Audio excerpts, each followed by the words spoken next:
নমস্কার, শিব শক্তি অ্যাস্ট্রো চ্যানেলে সকলকে স্বাগত জানাই। আশা করি সকলে আপনারা ভালো আছেন, ভালো থাকুন, সুস্থ থাকুন। মাসিক রাশিফলের ভিডিওর আজকের আলোচনার বিষয় হচ্ছে মকর রাশি এবং লগ্নের জাতক জাতিকাদের আগামী আগস্ট মাসটা কেমন যাবে সেই নিয়েই আজকের ভিডিওতে মূলত পুঙ্খানুপুঙ্খ আলোচনা করব। সঙ্গে থাকছে নাক্ষত্রিক বিশ্লেষণ এবং সেই সঙ্গে প্রতিকার। অবশ্যই আপনারা কিন্তু ভিডিওটিকে শেষ পর্যন্ত দেখবেন। আগামী আগস্ট মাস, যে মাসে কিন্তু শুরু থেকেই মঙ্গলদেবকে আমরা দেখব আপনাদের রাশি বা লগ্নের পঞ্চম স্থানে অবস্থান করতে, কারণ 12ই জুলাই তারিখে কিন্তু মঙ্গলদেব গোচর করেছেন মূলত বৃষ রাশিতে। যে বৃষ রাশির ঘর কিন্তু আপনাদের রাশি এবং লগ্নের সাপেক্ষে ফিফথ হাউস, সেখানে কিন্তু গুরু মঙ্গল যোগ সেটা কিন্তু সৃষ্টি হয়েছে, যার ফলে কিনা মূলত চতুর্থ স্থানের অধিপতি পঞ্চমে অর্থাৎ গৃহ বা স্থাবর সম্পদ জনিত যে সমস্ত সমস্যাগুলো আগে থেকেই চলছিল সেগুলো কিন্তু মূলত এই মাসে আলোচনার মাধ্যমে সমাধান সূত্র বেরিয়ে আসবে এবং সেই সঙ্গে বলতে পারি যে শিক্ষার কারণে যারা বিদেশে যেতে চাইছেন এদের ক্ষেত্রে কিন্তু সময়টা যথেষ্ট শুভ। সেই সঙ্গে যারা নতুন গৃহ, জমি বা ফ্ল্যাট কিনতে চাইছেন এদের ক্ষেত্রে কিন্তু সময়টা যথেষ্ট শুভ। সেই সঙ্গে আমরা দেখব যে 31শে জুলাই তারিখে শুক্রদেব গোচর করছেন সিংহ রাশিতে, যে সিংহের ঘর কিনা আপনাদের রাশি এবং লগ্নের সাপেক্ষে অষ্টম স্থান। সুতরাং আগস্ট মাসের শুরু থেকেই কিন্তু আমরা শুক্রদেবকে দেখব আপনাদের রাশি বা লগ্নের অষ্টম স্থানে অবস্থান করতে, যে শুক্রদেব আপনাদের পঞ্চম এবং সেই সঙ্গে দশম স্থানের অধিপতি। সুতরাং এই সময়ে কিন্তু কর্মক্ষেত্রে কিছুটা চাপ বা কিছুটা বাড়তি দায়িত্ব সেইটা কিন্তু এই মাসে আসার সম্ভাবনা রয়েছে। যাই হোক, শুরু করছি বিস্তারিত আলোচনা। শুরুতেই সকলকে অনুরোধ করব অবশ্যই আপনারা চ্যানেলটিকে সাবস্ক্রাইব করে নেবেন।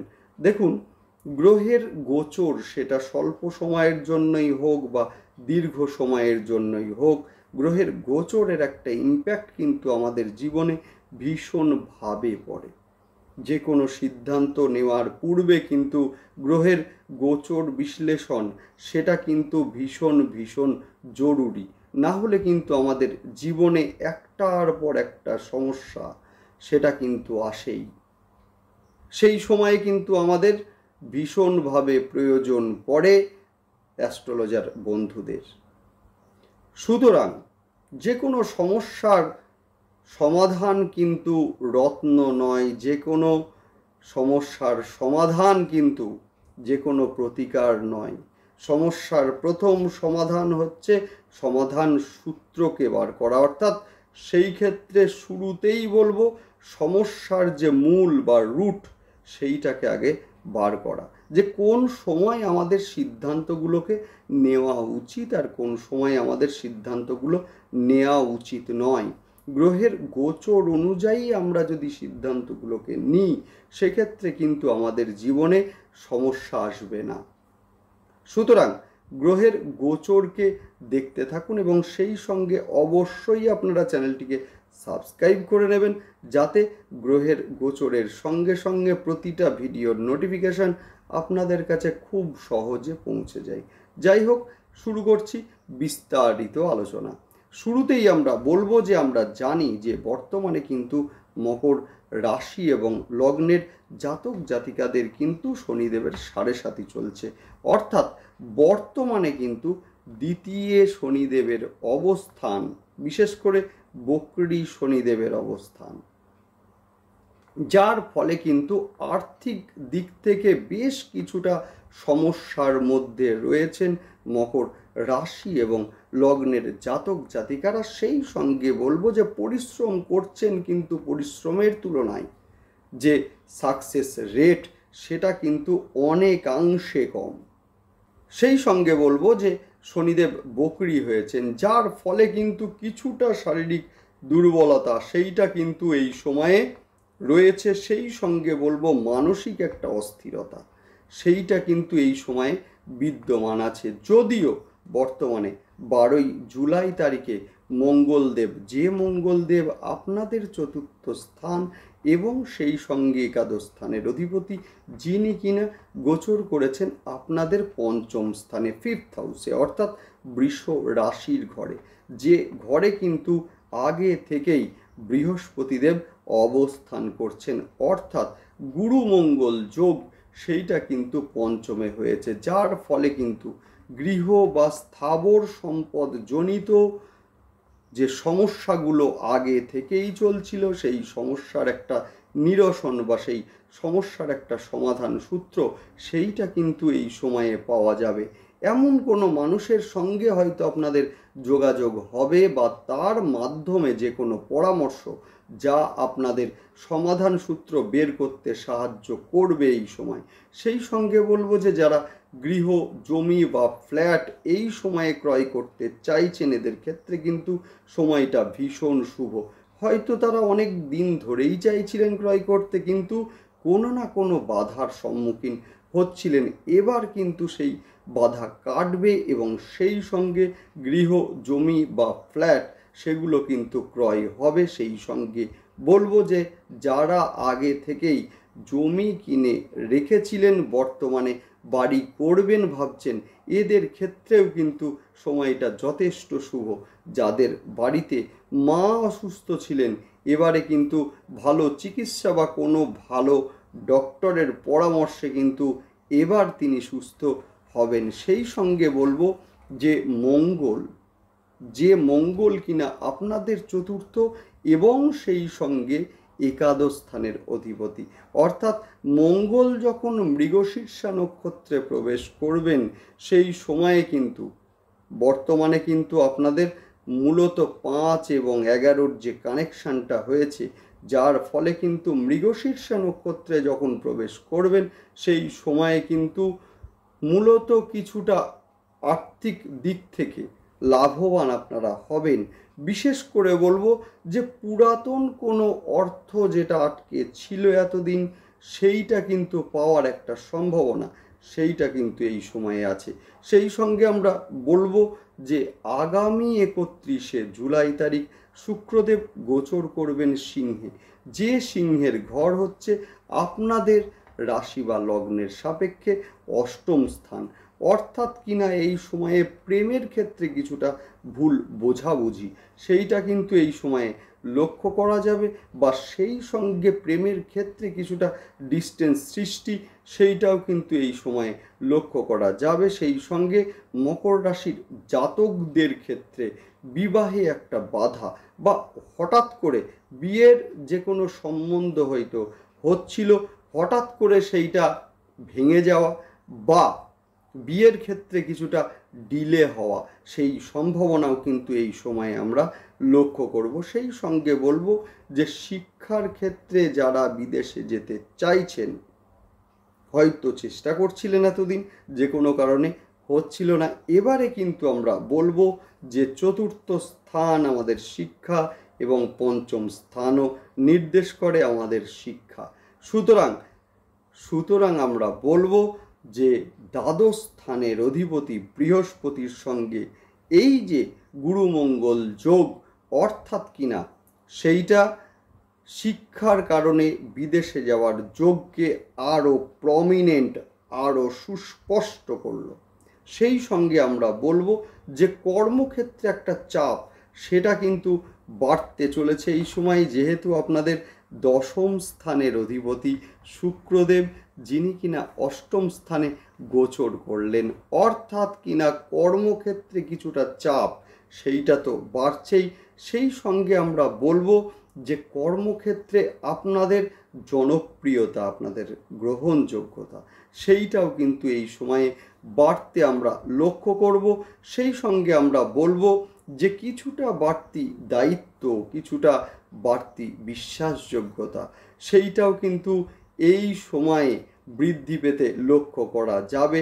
সেই সঙ্গে আমরা বলবো যে নবম স্থানের অধিপতি বুধ, যিনি কিনা বক্রী হচ্ছেন আগামী 5 তারিখ থেকে। আগামী 5 তারিখ সকাল 10টা 26 বক্রী হচ্ছেন, এবং বুধের এই বক্র গতি, যেটা কিনা মূলত থাকবে আমাদের 22 তারিখ পর্যন্ত, অর্থাৎ 22শে আগস্ট পর্যন্ত। 22শে আগস্ট বক্র গতি নিয়েই কিন্তু তিনি কর্কটে প্রবেশ করবেন, অর্থাৎ সিংহ রাশিতে বক্রগতি থাকছে 22 তারিখ। 22 তারিখে তিনি কর্কটে প্রবেশ করবেন বক্রগতি নিয়েই, এবং 29 তারিখে বক্রগতি শেষ করবেন। অর্থাৎ এই সময়ে মূলত পিতার শরীর নিয়ে কিছুটা দুশ্চিন্তা বৃদ্ধি, সেইটাও কিন্তু এই সময়ে আমরা লক্ষ্য করব। একাদশে রাহু এবং শনিদেবের দৃষ্টি, যার ফলে কিন্তু যারা শেয়ারে ইনভেস্ট করছেন একটু ভেবে চিন্তে ইনভেস্ট করুন। বিশেষ করে যারা স্বল্পমেয়াদী ইনভেস্ট করছেন এদের ক্ষেত্রে কিন্তু যথেষ্ট সাবধানতা অবলম্বন করার প্রয়োজন আছে। সেই সঙ্গে আমরা বলবো যে এই সময় কিন্তু ব্যাংকিং বিষয়ে, বিশেষ করে অনলাইনে ব্যাংকিং লেনদেনের বিষয়ে একটু সাবধানতা অবলম্বন, সেইটা কিন্তু আপনাদেরকে করতেই হবে। দীর্ঘমেয়াদী শেয়ারে যারা ইনভেস্ট করছেন এদের ক্ষেত্রে যথেষ্ট ভালো সময়টা। সেই সঙ্গে আমরা বলবো যে স্বামী এবং স্ত্রীর ক্ষেত্রে নতুন কর্মের প্রাপ্তি, বা স্বামী বা স্ত্রীর ক্ষেত্রে মূলত কর্মসূত্রে বিদেশে যাওয়ার যোগ, অর্থাৎ যারা বিদেশে যেতে চাইছেন, এতদিন আটকে যাচ্ছিল, সেই ক্ষেত্রটা এবারে কিন্তু অনেকটা মজবুত হলো।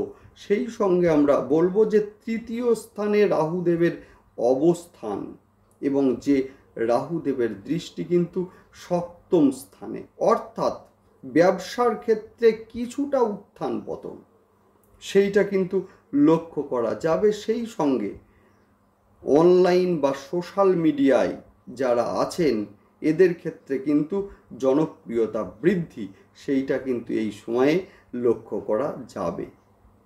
নেক্সট আলোচনা করব নাক্ষত্রিক বিশ্লেষণ নিয়ে। প্রথমেই বলবো উত্তরসারা নক্ষত্রের জাতক জাতিকাদের ক্ষেত্রে। উত্তরসারা নক্ষত্রের জাতক জাতিকাদের ক্ষেত্রে প্রথমেই বলবো রাগ বা ক্রোধকে নিয়ন্ত্রণে রাখুন। হঠাৎ করে রেগে যাওয়ার একটা প্রবণতা, সেটা কিন্তু বৃদ্ধি পাবে এই সময়। মূলত এই সময়ে কিন্তু রাগের বশবর্তী হয়ে এমন কিছু বলে দিলেন যার ফলে কিন্তু আত্মীয়দের মধ্যে একটা দূরত্ব বা বন্ধুদের মধ্যে একটা ডিস্টেন্স, সেটা কিন্তু সৃষ্টি হতে লক্ষ্য করা যাবে। সেই সঙ্গে গুপ্ত শত্রুতার বৃদ্ধি পাওয়ার একটা সম্ভাবনা, সেটা কিন্তু আছে। মূলত প্রেমের ক্ষেত্রে কিছুটা ভুল বোঝাবুঝি, সেইটাও কিন্তু এই সময়ে আমরা লক্ষ্য করব। নেক্সট আলোচনা করব শ্রবণা নক্ষত্রের জাতক জাতিকাদের সাংসারিক জীবনে কিছুটা ভুল বোঝাবুঝি, মানসিক অস্থিরতা, সেইটা লক্ষণীয়। মূলত কোমর, হাঁটু বা অস্থি সংক্রান্ত সমস্যায় ভোগার একটা সম্ভাবনা, সেটা কিন্তু শ্রবণার রয়েছে। প্রেমের ক্ষেত্রে ভুল বোঝাবুঝি, সেইটাও কিন্তু শ্রবণা নক্ষত্রের জাতক জাতিকাদের লক্ষ্য করা যাচ্ছে। গৃহ পরিবর্তনের যোগ, সেটা কিন্তু মূলত শ্রবণা নক্ষত্রের জাতক জাতিকাদের ক্ষেত্রে ভীষণ উজ্জ্বল। নেক্সট আলোচনা করব ধনিষ্ঠা নক্ষত্রের জাতক জাতিকাদের ক্ষেত্রে নতুন গৃহ বা জমির যোগ এই সময়ে রয়েছে, আপনারা ইচ্ছা করলে ক্রয় করতেই পারেন। সেই সঙ্গে বলবো যে শিক্ষার কারণে যারা বিদেশে যেতে চাইছেন এদের ক্ষেত্রে সময়টি যথেষ্ট ভালো। মানসিক অস্থিরতা থাকবে এই সময়। হঠাৎ করে পড়ে যাওয়া বা আঘাত লাগার যে প্রবণতা, সেইটাও কিন্তু এই সময়ে লক্ষ্য করা যাবে। নেক্সট আলোচনা করব প্রতিকার নিয়ে। শুরুতেই বলবো যে মকর রাশির অধিপতি হচ্ছেন শনিদেব, এবং সেই শনিদেবের গুরু হচ্ছেন মহাদেব। সুতরাং শুরুতেই বলবো যে সোমবার এবং শনিবার রুদ্রাভিষেক আপনারা করুন। ভীষণ ভালো রেজাল্ট আপনারা পাবেন। এবং সেই সঙ্গে রুদ্রাভিষেকের পর আপনারা অবশ্যই মহাদেবকে কিছুটা কালো তিল অর্পণ করুন, দুর্দান্ত রেজাল্ট আপনারা পাবেনই পাবেন। মঙ্গলদেব মূলত পঞ্চমে গোচর করলেন, সুতরাং এই সময়ে মঙ্গলদেব অর্থাৎ গৃহ জমি সংক্রান্ত সুফল পাওয়ার জন্য এবং শিক্ষায় উন্নতির জন্য অবশ্যই আপনারা বগলামুখী মায়ের ধ্যান মন্ত্র 108 বার পাঠ করুন, দুর্দান্ত রেজাল্ট আপনারা পাবেনই পাবেন। এই সময়ে বাড়ির দক্ষিণ পূর্ব দিককে পরিষ্কার রাখুন, দারুণ রেজাল্ট পাবেন। শুক্রদেব সংক্রান্ত রেজাল্ট দুর্দান্ত পাবেন। সেই সঙ্গে বলবো যে 6জন বাচ্চা মেয়েকে শুক্রবারের দিন, মূলত 4টে শুক্রবার,